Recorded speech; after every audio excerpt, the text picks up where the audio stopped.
Welcome to this video. Bruin player.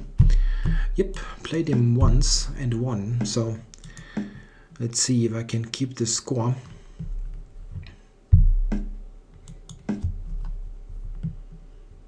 Yeah, the good old Benko Gambit.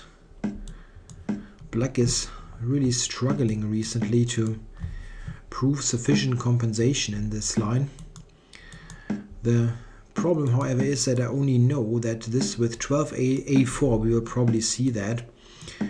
I only know that it is probably good for white, but I don't know I don't know any details. Yeah, current theoretical state of this line is rather bleak for black, but I don't know why exactly. What the details are. Do you go here? I don't know. I would like to get in, obviously, rook b1, b3, knight b5, this kind of thing.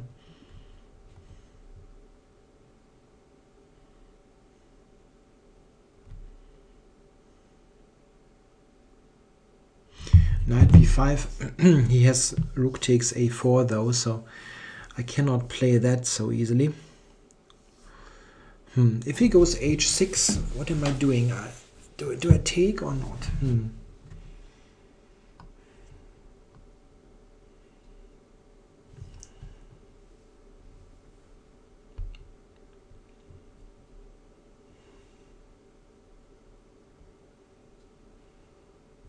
I originally wanted to go back to d2, saying that h6 could be a weakness, but maybe this is wrong idea. If I go bishop f6, that's a bit of a problem. Threatening bishop c3, rook a4 immediately. It's not so easy to counter. Or do I just give away the a-pawn? Yeah, as mentioned, I have to basically event this over the board.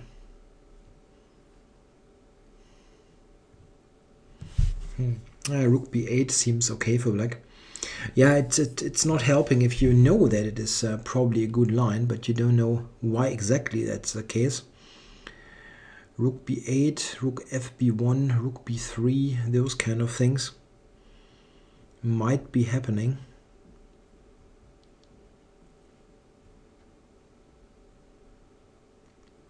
I think that b3 is maybe a threat here, so I mean a positional threat. b3, rook b1, knight b5 would really secure my extra pawn nicely, so he has to do something against the b3 idea. Rook b8 looks very normal. I mean, I'm not saying that's the only move, but he has to... Okay, so he didn't do something in that regard. b3, what is he going to play then? c4 or what? Okay, yeah, show me.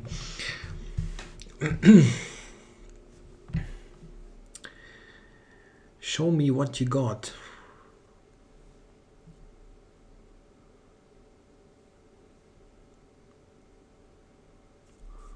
If he goes c4, which is sometimes an idea, I have b4.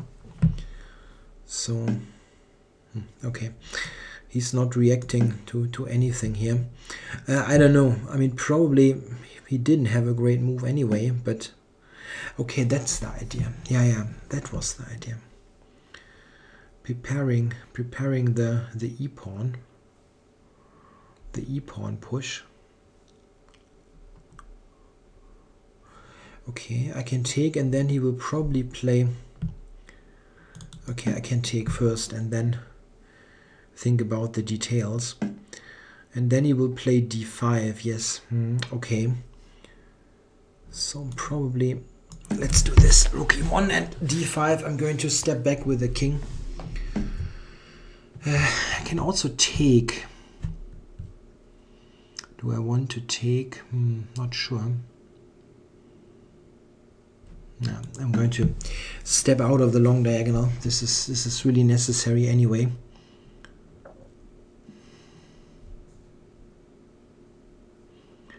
Wasn't sure if taking is helping me in any regard. d4, I'm going knight b5. This is yeah, it's a messy position. White is a pawn up, and probably it's not a full compensation, but it is yeah, it is the kind of mess that sometimes can blow up in your face, even if you are just a pawn up. Okay, so not sure. Rook c1, not easy to play. Knight to c4 would be brilliant. Knight f3 to c4 or to d3. It's not so easy to get. Rook c1 was to address c4, this idea. How do I get things coordinated? Knight on f3 is really, yeah, he wants to play c4, that much is clear. I can drop back to a3. Is this an idea? Knight a3 and then to c4.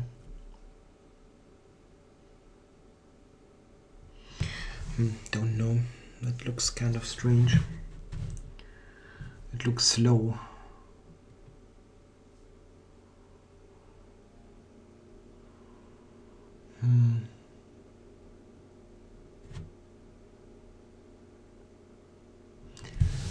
Yeah, my f3 knight is not doing anything.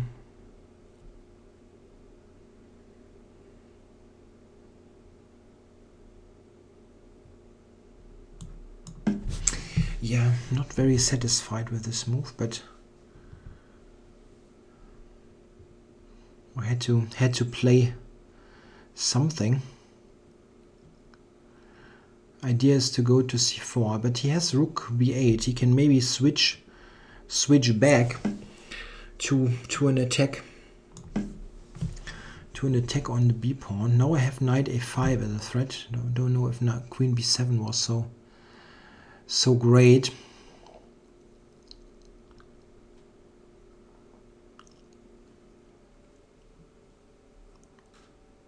And e5 is hanging.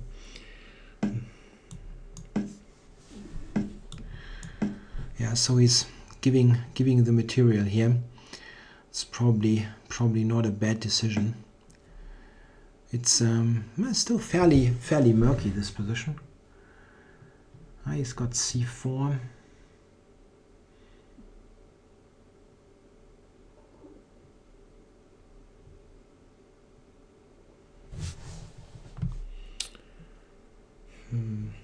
Yeah, c4 is a real problem here. Time warning. I don't have knight d2 here. Yeah? That's a huge problem.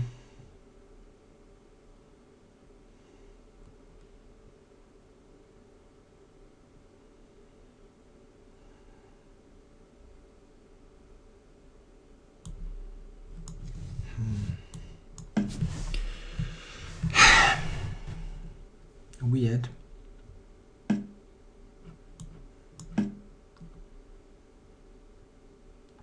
Trying to activate with rook a6. It's not really what I wanted, but that was all of a sudden very difficult.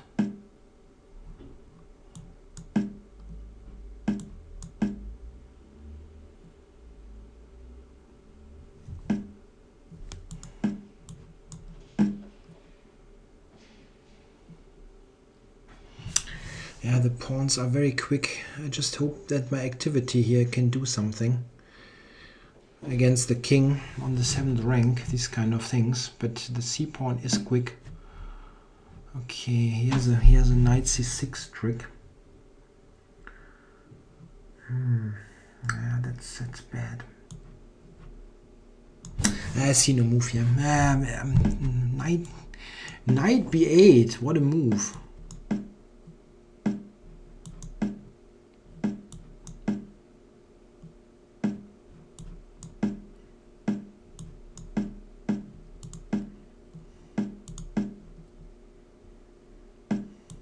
No! Bishop e5. Yeah, okay, come on. White resigns. What a silly move, but okay, it is very problematic. Here I'm holding again, but it was a bad position. So maybe it wasn't such a great idea here. This, oops, sorry. Knight c4.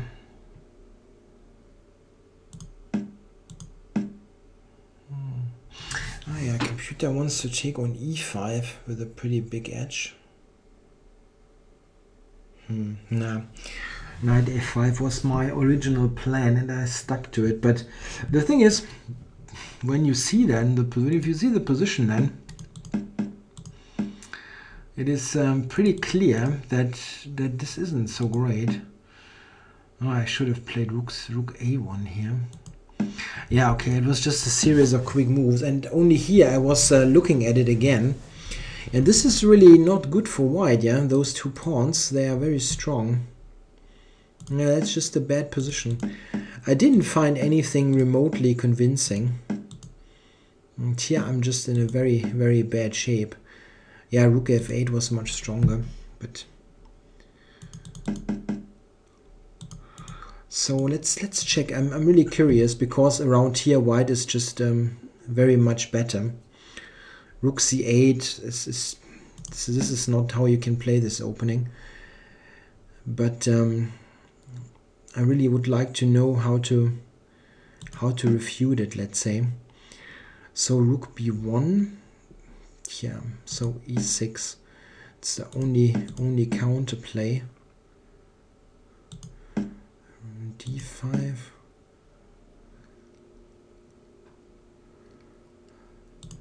Yeah, I don't think that this is bad. Have to somewhere around here. I need to find improvements. Yeah, it's all not completely easy. I mean, Stockfish gives me like +1, almost +1, but it is still a murky position. The comp wants to do this, which I didn't really think of. Yeah, the main idea is to limit black's pieces. So this pawn is taking away important squares. And the comp wants to play knight a3 and b4 next. Yeah, it's not easy at all to play. I mean, I agree that probably white should be better, but it's not easy to play. And I saw that in the game. It wasn't simple to play. Now I went here, and here. This is what the computer wants to play as an improvement. Yeah, there's definitely some point to that. Yeah, first covering here, and only then jumping to c4. Yeah, this is a delicate position. This is the reason why those Benko Gambit, even if the position is objectively not very good, it is often quite active. So it's sometimes easier to play for black. Yeah, here I'm just in terrible shape. I sort of swindled myself out of it, but the time and so on. Okay, well, thanks for watching.